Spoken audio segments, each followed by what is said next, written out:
Yes.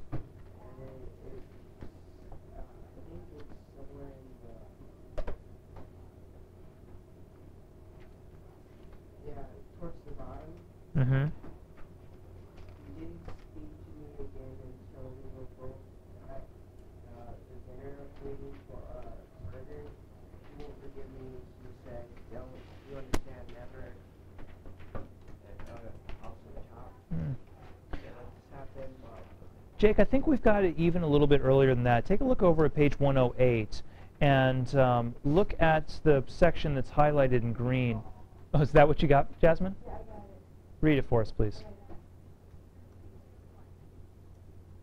Well, it's like underneath the green. I thought it did. Okay, read. Like, it says, by now I couldn't see the tree. There's no point in trying. The eyes stuck to her like why have rice and stuff like that. So that's a point at which he's giving up, right? Yeah. Now that might be a little bit of a different characteristic. That might be more of a sense of helplessness that he has. No, which is still negative, Jasmine. That's great. It still works. But I was thinking about he was indifferent to my fretting. The fretting is his worrying. That quotation right there shows that he's worrying, that he's doubtful, that he's not trusting his father. Over on page 109, sorry, we have 108 and 109. Over on page 109, when the father says, I'll get you there, right, doctor? The boy narrates, I was supposed to say right, doctor, but I didn't say anything. He is not affirming what his father says. He's doubtful. He's not sure. Okay, so what would trait B be? B, I like that. Zach? Yeah, I think so. And Zach, can you find a portion of the book, a citation from the book that shows that he is now trusting at the end? Tell you what, looks like Jake is beating you to it. What you got there, Jake? the purple section at the end, I actually trust him, and the best was yet to come. I actually trust him. The best was yet to come. What? Yeah, what page? It was on page 112. 112. Fantastic. Wouldn't it be like on page 110? I'll tell you what, I want us to be together again. Is that what you want? And I said yes, sir. He says, I wasn't sure, but I said, yes, sir. So the saying he wasn't sure still shows us more about him being doubtful. He's still in that state of doubt. We haven't hit the moment of change yet. What is the moment of change? No need for a page citation. Just tell me what changes this boy from untrusting to trusting. Daniel. They drove past that quote you wrote. That's right.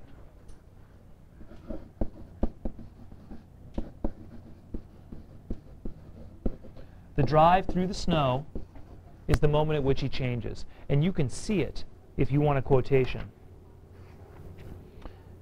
You can see it at the bottom of page 111 when you say, or when he writes, I knew we'd get caught. I was resigned to it. And maybe for this reason I stopped moping and began to enjoy myself.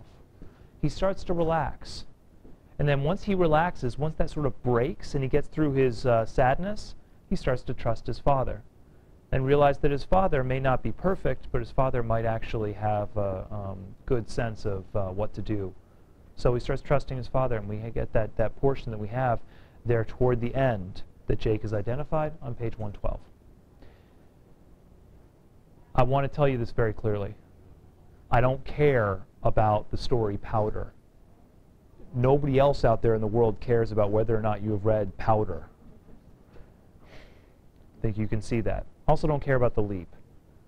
These are good stories, and I like them. I enjoy reading them. But what I care is this analytical model. And the fact that I'm saying, hey, trait A, give me some evidence, and all of you are looking for and finding evidence and talking about what's good evidence and what's bad evidence, and using this model to understand conflict, that's what's important. So don't care so much about Powder and the details of that story. Care about whether or not you can apply this model. Because this will tell you how to write the paragraph. On to the next one. What's the opposite of dynamic? Static, correct. Jasmine, don't be frustrated. Jasmine, what's the definition of a static character? A character which the character never changes. That's correct. So what do you think, Jasmine, that we need to support a claim that a character is static? What evidence do I need? If for dynamic I need trait A, trait B, they have to be different, trait A and trait B, and I need a moment of change. What do I need for static? Just one just one trait A, right? That's step one. What else would I need to show about that? If I'm saying that a character is the same throughout the entire story, where do I need to show trait A? In the beginning and at the end. Look at that. Nice. Jasmine hit it on the head right there. She's got 1 and 2. Specify a trait or traits, remember, if, especially if they're similar. Specify that trait. Find evidence for it from the beginning and the end.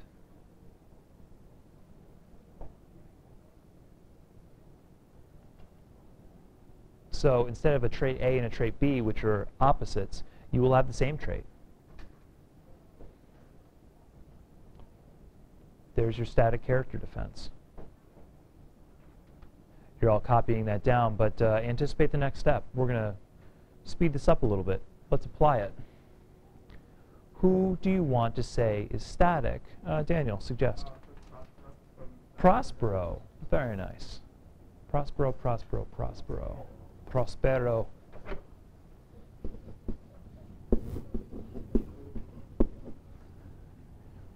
Daniel, give us a trait. Well, he thinks he can like cheat death, so he's kind of like, he kind of thinks he's tough.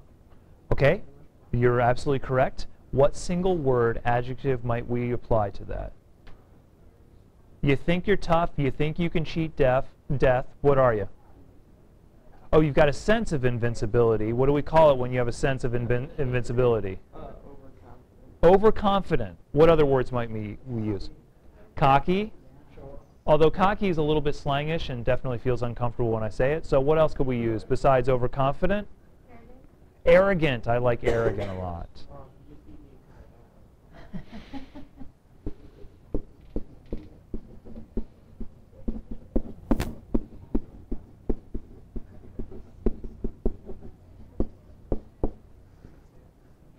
No need for page citations right now. We've exercised looking for quotations, and you folks did a wonderful job with powder. Let's just think of the events at the beginning and the end of Mask of the Red Death that demonstrate that Prospero is arrogant or overconfident. Give me one from the beginning.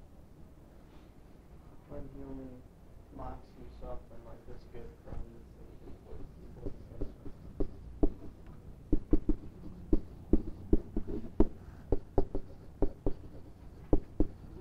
Connor, why is that arrogant or overconfident?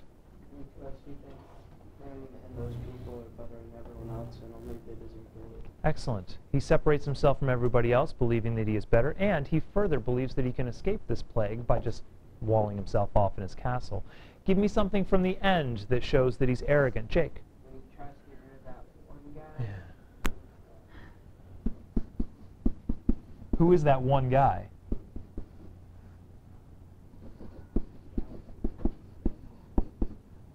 Death. Yeah.